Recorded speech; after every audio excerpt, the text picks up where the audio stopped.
또한 재정의 채워짐을 위해서 여러분들이 함께 기도 부탁드리겠습니다.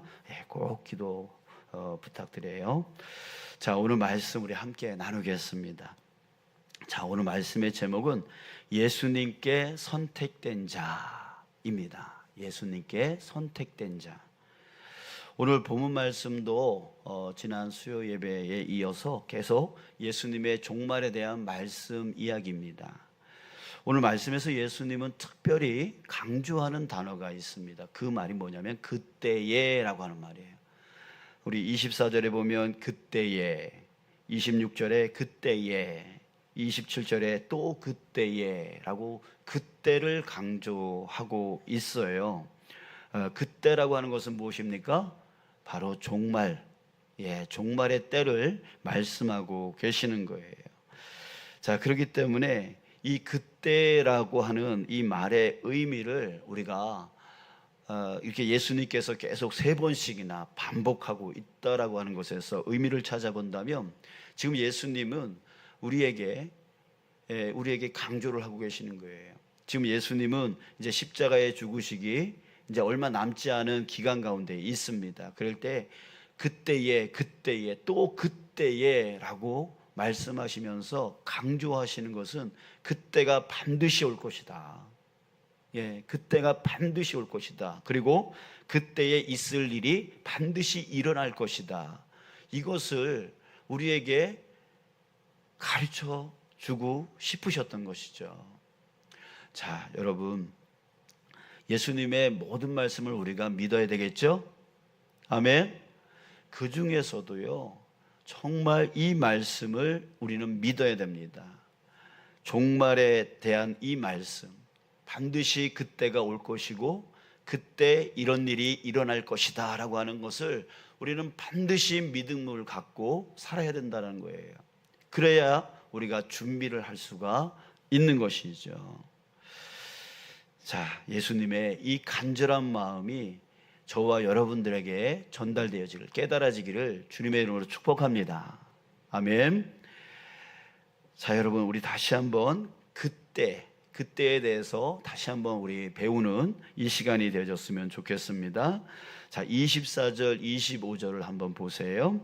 자, 제가 그때에 라고 하면은 여러분들은 그 다음을 마음속에 새기면서 한번 읽어주세요. 제가 먼저 그때에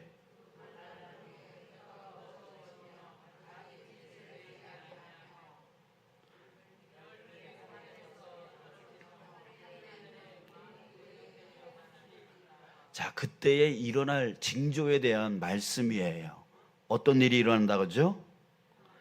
해가 어두워지고 달이 빛을 내지 아니하고 별들이 하늘에서 떨어진다라고 그랬어요.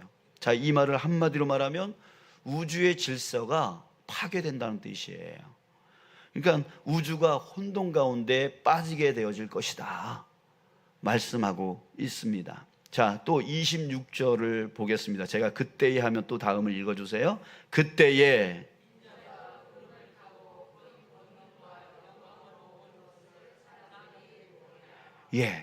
자, 그때에 그냥 우주가 혼돈 속에 빠지는, 해와 달이 빛을 잃어버리고 별들이 떨어지는 그런 징조들이 일어나는 그때에 바로 인자가, 바로 예수님이 구름을 타고, 자, 이걸 잘 하셔야 돼요. 구름을 타고 큰 권능과 영광으로 오는 것을 사람들이 보리라. 자, 이것을 우리는 재림이라고 하는데, 여러분, 이것은 예수님이 처음에 오신 것과 완전히 달라요. 처음에 오실 때는 어떻게 오셨어요? 아주 낮고 낮은 자리, 말 구유에서 사람의 아들로서 태어나셨다 그랬어요. 자, 그런데 이제 재림 때는 어떻게 오신다고요? 어떻게 오세요? 구름을 타고 큰 권능과 영광으로 오는 것을 사람들이 볼 것이래. 세상에 있는 사람들이요, 그냥 훤히 우리 예수님이 처음 오실 때는 몰랐어요. 다른 사람들은 몰랐어요. 그냥 말 구유에 마구간에 있었던 그 사람들만 예수님이 태어난 것을 볼 수 있었어요. 그죠? 그리고 천사들이 목자들에게 말해줘서 그들이 와가지고 경배할 수 있었고, 또 동방박사들이 와가지고 볼 수 있었어요. 그 외에는 이 예수가 바로 그리스도다라고 하는 것을 알 수 있는 사람들이 없었어요. 자, 그런데 이제 재림 때는 어떻게 오신다고요? 구름을 타고 큰 영광과 권능으로 오신다 그랬어요. 그리고 모든 사람들이 어떻게 해요? 보리라. 예, 보게 되어질 것이다 라고 하는 그 말씀이에요. 그러니까 재림 때에 그렇게 오시겠다라고 말하고 계시는 거예요. 자, 마지막으로 27절 또 읽겠습니다. 제가 먼저 또 그때에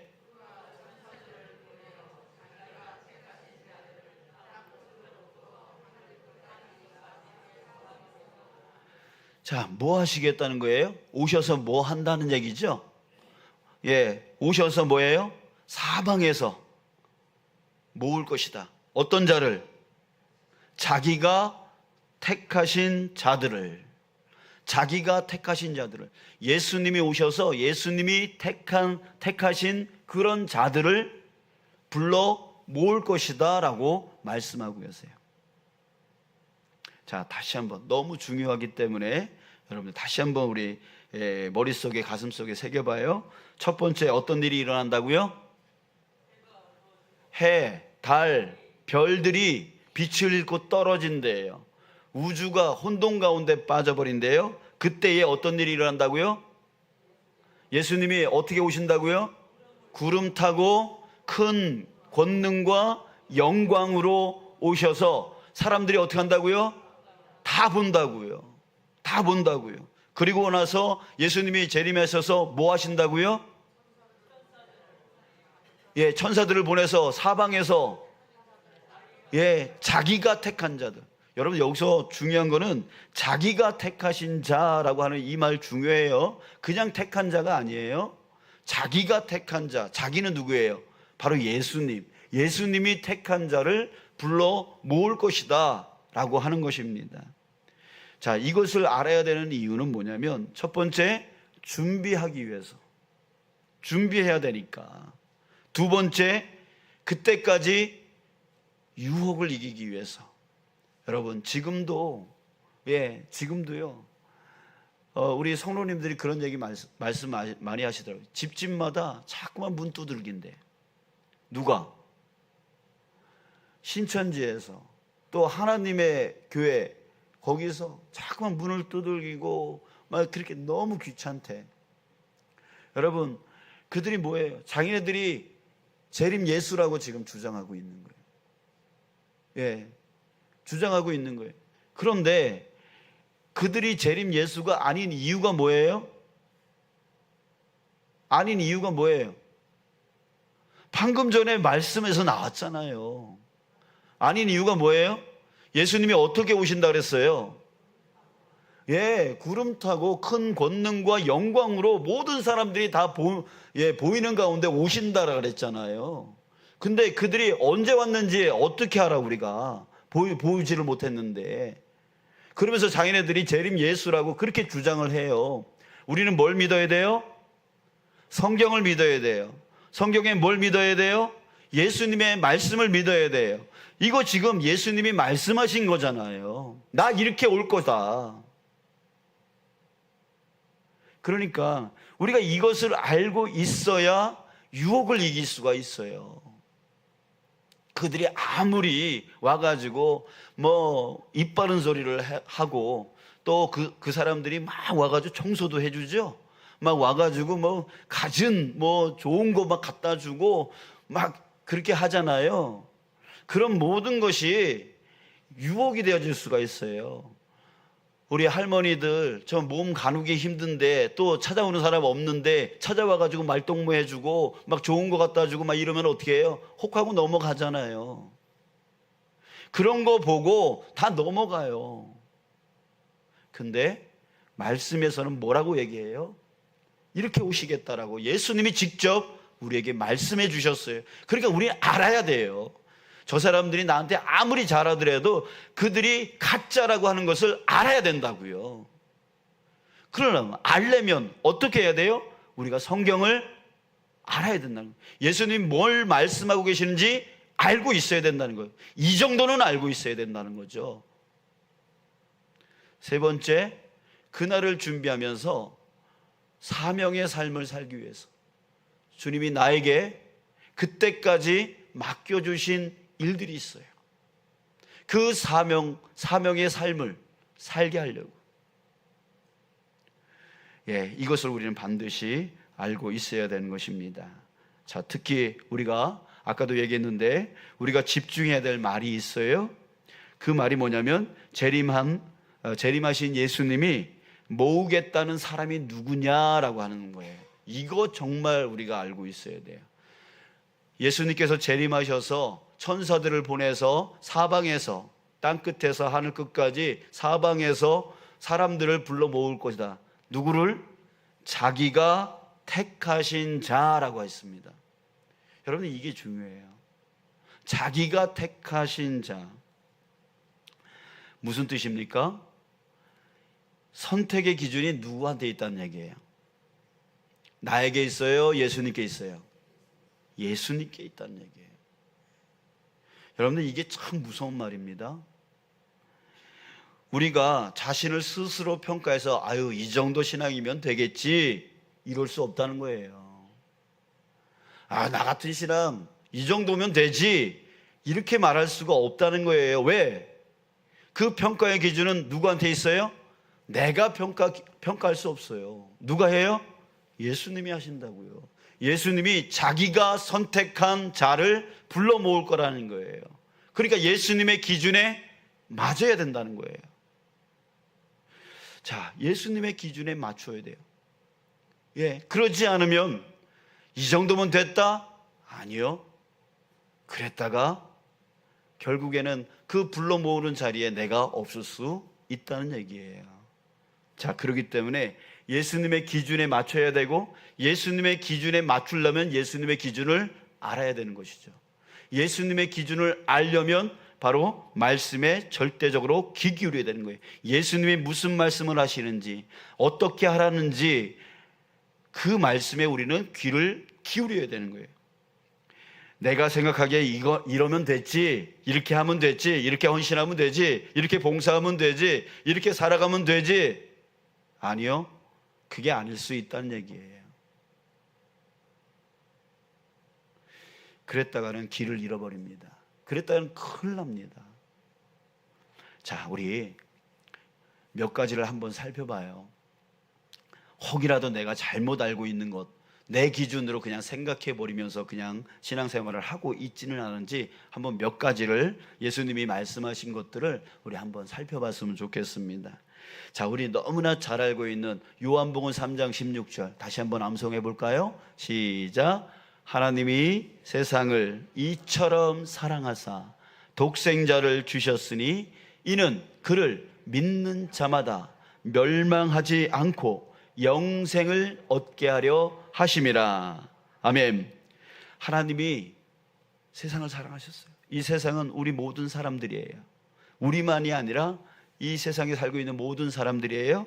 자, 그런데 그래서 독생자를 주셨대요. 그러면 여기에 멸망하지 않고 영생을 얻는 사람은 어떤 사람이래요? 믿는 자, 믿는 자마다. 이는 그를 믿는 자마다라고 했어요.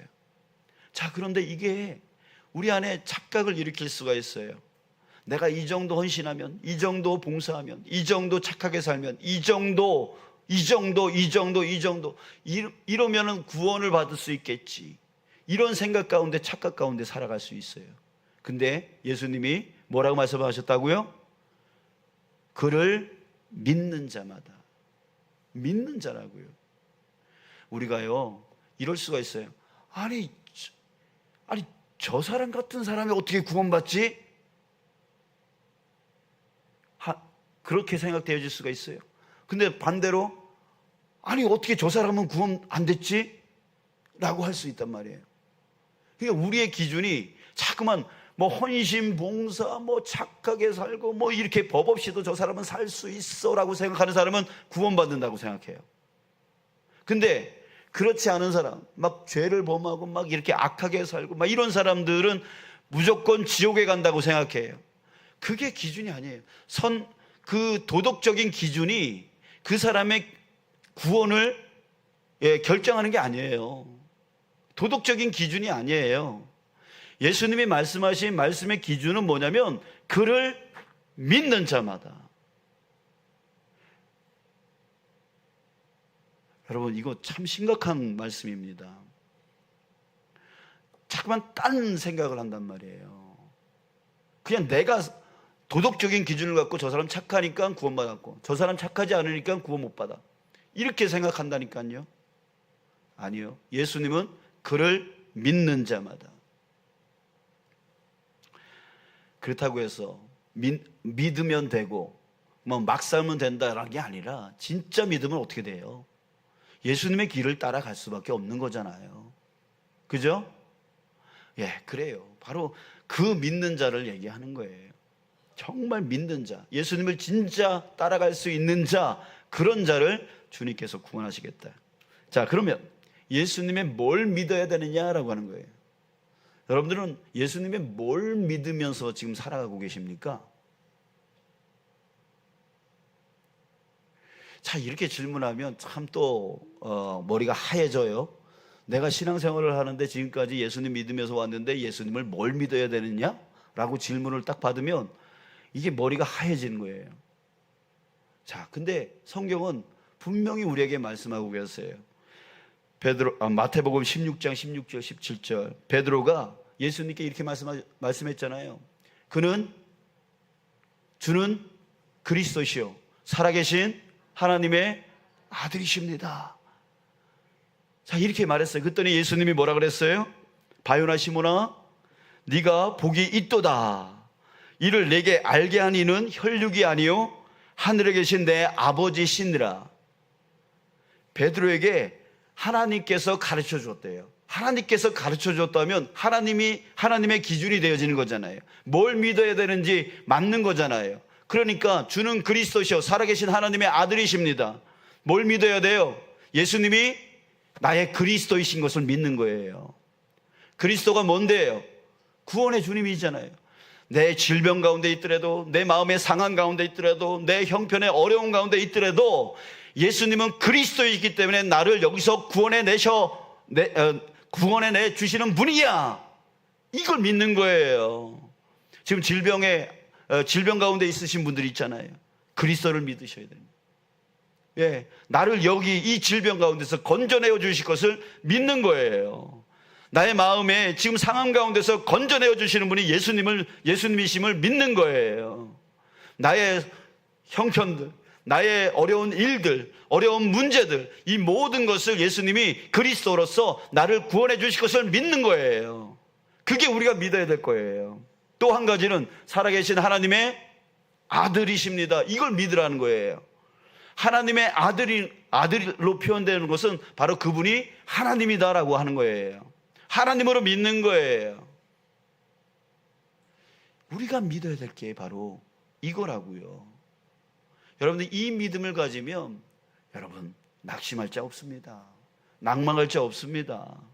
절망할 자 없습니다.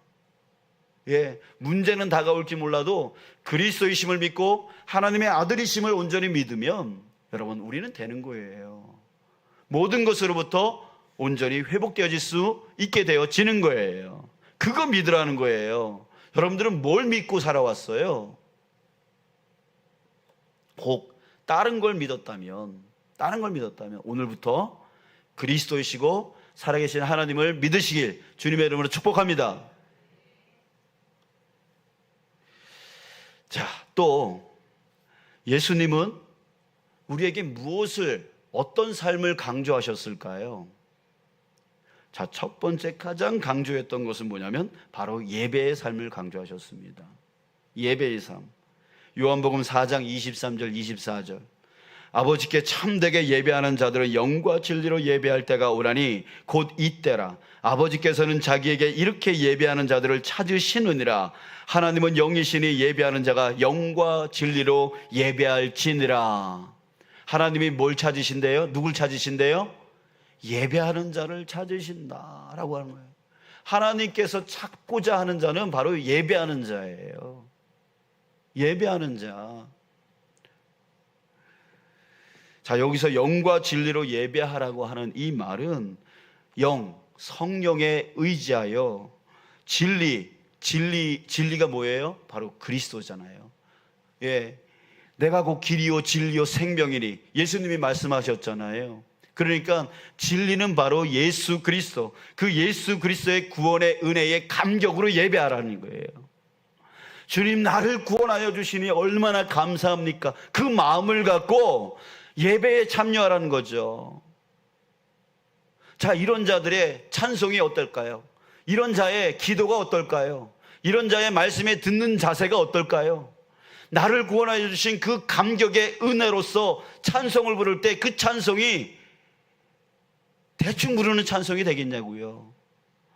그 기도가 그냥 형식적인 기도가 될 수 있겠냐고요. 또한 말씀의 들음이 그냥 한 귀로 듣고 한 귀로 흘려버리는 그런 말씀이 되겠냐고요. 아니죠. 영과 진리로 예배하는 자, 정말 그 예배자를 하나님은 찾으시는 거예요. 우리 주님은 그런 예배자가 되라고 우리에게 말씀하고 계시는 거예요. 그러니까 우리 인생 가운데서 가장 중요한 게 뭐예요? 예배하는 삶이잖아요. 예배하는 삶. 예배가 가장 중요하다고.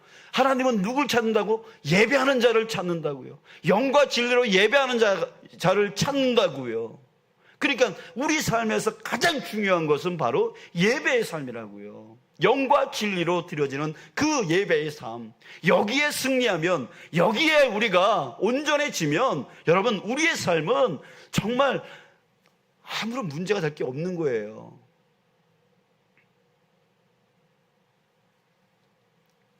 자, 근데 여러분 이런 예배를 방해하는 것, 이런 예배를 방해하는 많은 것들이 있습니다. 그런데 그 중에서 우리가 잘 모르는 것들이 뭐냐면, 우리의 이 예배를 방해하는 것 중에 우리가 잘 모르고 착각하고 있는 게 뭐냐면, 그 방해꾼이 뭐냐면 바로 사역이에요. 사역. 저를 포함해서 우리 교회 봉사자들, 헌신자들이 가장 조심해야 될 게 바로 이거예요.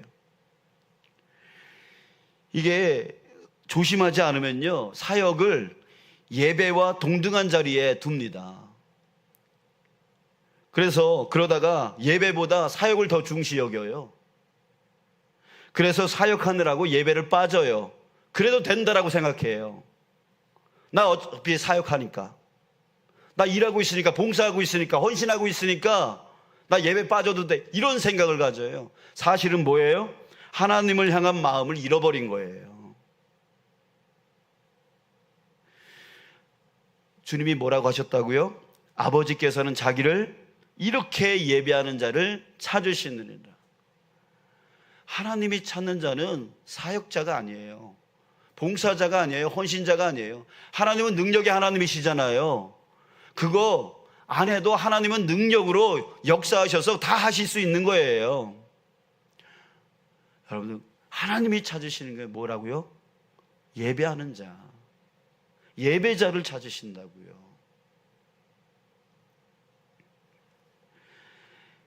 사역은 뭡니까? 영과 진리의 예배를 드림으로 하나님의 은혜가 충만해져서 너무 감사한 거죠. 그 영과 진리의 예배를 드리니까 너무 감격이 되어지고 은혜가 넘치는 거예요. 그래서 너무 감사해. 감사해서 하나님께 뭔가 드리고 싶은데 드릴 것이 없어서 내 몸을 들여 헌신하고 봉사하는 거예요. 그렇게 해서 나오는 게 봉사예요. 그렇게 해서 나오는 게 헌신이에요. 그렇게 해서 나오는 게 사역이에요. 그럼 이런 사람들은 사역할 때 어때요? 항상 기쁨이 넘치죠. 속에 은혜가 넘치는데 겉으로 기쁨이 넘쳐나는 거죠. 얼굴이 환해지는 거죠. 그래서 사역이 기쁨의 일이 되어지는 거예요. 자, 그런데 은혜 없이 내 안에 예배가 죽어요. 은혜가 사라져버려요. 사역만 남아요. 어때요? 힘들어요. 어려워요. 얼굴에 짜증만 생겨요. 화가 나가요. 너 왜 그렇게 했니라고 하는 말만 나가게 되어지는 거예요. 그러면서 계속해서 거기에 묶여요. 율법주의자가 되는 거죠. 계속 거기에 묶여서 내가 사역을 열심히 하면 하나님이 기뻐하실 거야. 내가 사역을 열심히 하면 하나님이 기뻐하실 거야. 이런 착각 속에서 계속 거기에 힘들지만 어렵지만 내가 견뎌야 돼. 내가 참아야 돼. 내가 더 열심히 해야 돼. 이러면서 더 힘겹게 하다 보니까 그 일 속에서 계속 안 좋은 표정과 안 좋은 말과 안 좋은 그 행동들이 자꾸만 나오는 거예요. 그러면서 거기서 벗어나지를 못해요. 자, 여러분, 다시 한번 여러분들에게 말씀드립니다. 하나님이 찾으시는 자는 어떤 자라고요? 예배하는 자. 어떻게 예배하는 자? 영과 진리로 예배하는 자. 그런 자를 하나님이 가장 찾고 싶어 하는 거예요. 가장 원하시는 거예요. 자, 여러분, 마르다를 한번 생각해 봐요. 마르다 누군지 아시죠? 예수님이 말씀하고 계셨어요. 근데 동생 마리아는 발치 밑에서 예수님의 말씀을 아주 그냥 뚫어지게 쳐다보고 있었어요. 듣고 있었어요. 근데 마르다는 지금 분주하게 일을 하고 있었어요. 왜냐하면 예수님하고 또 손님들이 와가지고 막 있으니까 대접을 해야 된다고 생각하니까 그거 준비하느냐고 분주했어요. 자, 그러다가 승질이 나는 거예요. 왜 나만 이렇게 일을 하지? 왜 나만 이렇게 고생을 하는 거야? 자, 그러다 보니까 원망이 되는 거예요. 저 마리아, 저 아무 일도 안 하고, 그냥 예배드리는 그 자체가, 예수님 앞에서 예배드리는 그 자체가 아무 일도 안 하는 것처럼 느껴지는 거예요. 쓸데없는 짓 하고 있는 것처럼 느껴지는 거예요. 그래가지고 예수님께 갑니다. 뭐라 그러냐면, 아니, 예수님은 어떻게 저렇게 가만히 두십니까? 저 마리아 왜 가만히 두십니까? 그러면서 마리아를 향해서 화를 내고 또 그렇게 가만히 두고 있는 예수님한테도 화를 내고 있어요. 그때 예수님이 뭐라고 하셔요? 마르다야, 마르다야, 네가 많은 일로 염려하고 근심하나 몇 가지만 하든지 혹은 한 가지만이라도 족하니라. 마리아는 이 좋은 편을 택하였으니 빼앗기지 아니하리라. 자, 여기서 이 말에 주목해 주십시오. 마리아는 이 좋은 편을 택하였으니 빼앗기지 아니하리라. 좋은 편이래요. 여러분, 우리가 절대 빼앗기지 말아야 될 편, 그 자리는 뭐예요? 어떤 자리예요? 예배의 자리예요. 그렇죠? 예배 자리를 빼앗기면 안 돼요.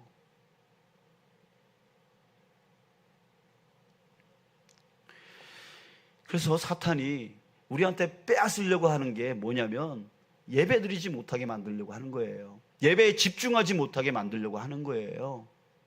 영과 진리로 예배 드리지 못하게 방해하는 거예요. 전화 오게 하고, 그 다음에 또 자꾸만 움직여가지고 그 사람이 이렇게 쳐다보게 만들고, 막 그러면서 끊임없이 우리를 방해하는 게 바로 예배예요. 거기서부터 끊어지니까, 하나님으로부터 끊어지니까, 그다음부터 남는 건 껍데기밖에 남지 않죠. 껍데기가 좋을 리가 없는 거죠. 여러분, 그런데요, 그렇게 예수님 발치에서 예수님의 말씀만 듣던 그 예배에 집중했던 마리아가 나중에 어떻게 됩니까? 바로 주님의 그 은혜를 깨달은 이 마리아가 예수님께 뭘 드려요? 향유옥합을 깨뜨려 드려요. 여러분, 이 향유옥합, 이것을 물질적 가치로 본다면 300데나리온이라고 했어요. 1데나리온이 바로 노동자 하루 일당이에요. 요즘 노동자 하루 일당이 얼마예요? 잘 모르지만 10만 원이라고 한번 생각해 보세요. 그러면 300일 동안 일한 노동 값이에요. 그러면 10만 원 곱하기 300, 3천만 원. 한 여인이 그 향유옥합 자그마한 것을 300데나리온, 그 가치를 예수님을 위해서 깨뜨려 드렸다는 거예요. 3천만 원짜리를. 요즘 하루 일당이 10만 원도 아니죠. 더 높죠. 그 이상의 가치, 물질적인 가치로만 본다면 그 이상의 것을 주님께 드렸다는 얘기예요.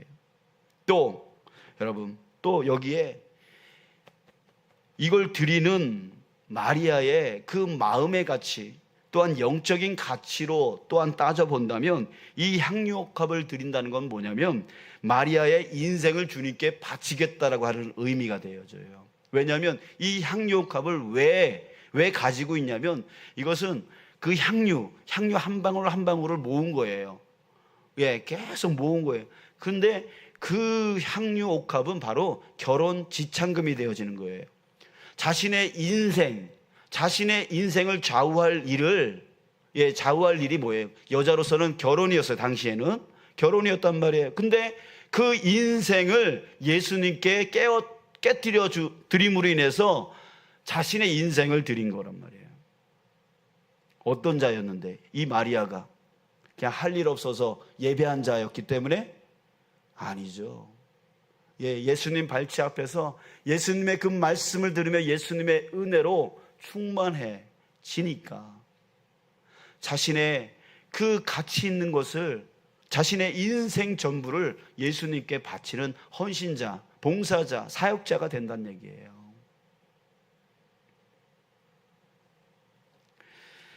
여러분들, 한 가지만 더 말씀을 8시 다 됐네요. 자, 한 가지 더 있었는데, 자, 우리 여기서 마치고요. 사랑하는 여러분,